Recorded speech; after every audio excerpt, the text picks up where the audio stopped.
Well, let's get into the show. We have our first email question of the night. This one is from Alma. I was pulling into the median and then noticed a car coming right at me. It swerved to avoid me and then hit another car pretty hard. I wasn't touched at all, but I felt sort of responsible for what happened, so I stayed and talked to the police. Can I be sued by one of the other drivers even though I wasn't actually involved in the wreck? Good question. Yeah, Alma, that is a very good question, and it's something that, believe it or not, we actually see more often than one might imagine. It's that situation where your actions as a driver doesn't necessarily cause the wreck, but maybe something you do contributes to other people reacting in such a way that they end up causing a wreck. It's just like any other time you're looking at a wreck, you're looking at it from a negligent standpoint. And the negligent standard is what a reasonable person would do, and negligence is failing to do that. And so if you're simply pulling into a median and you're doing so safely and you have every right to be there, and another car comes in and they're out of control and they end up swerving to miss you and they hit somebody else, then you're probably not going to be held liable for that.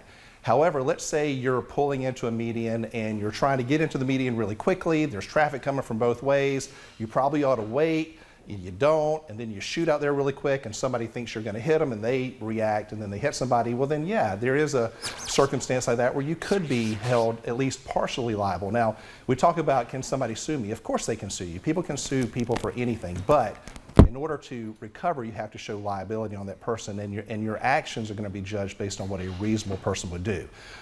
You know, Brian, one of the things that I see sometimes, and people have asked me about, you know, what about those situations where people are in traffic and maybe somebody is trying to get out from a side street and traffic is kind of backed up, and you have that driver that wants to wave somebody on through, and they're stopped in one lane and there's another lane that's open and cars are going by, and that driver stops and says, come on through, it's safe. Brian, tell us about a situation like that. I mean, that person is just trying to do the right thing, but they could potentially wave somebody into harm's way. And so what does the law say about that?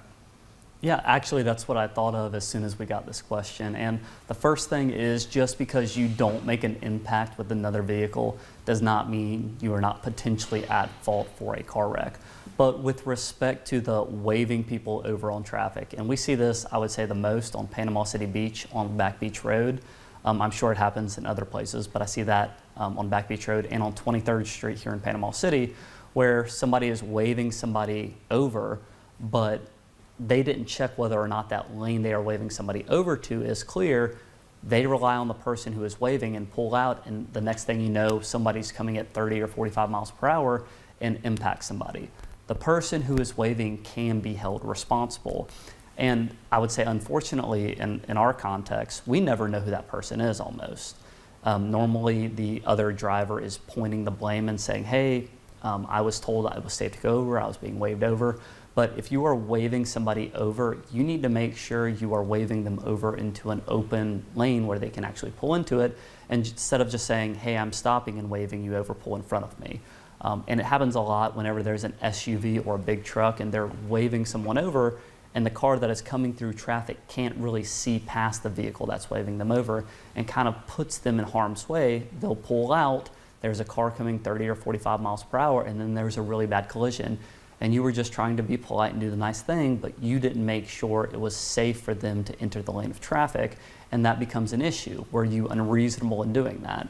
And the question is, it really depends, but you can be held responsible if you're not making sure a lane is open when you wave somebody over into that lane in the state of Florida.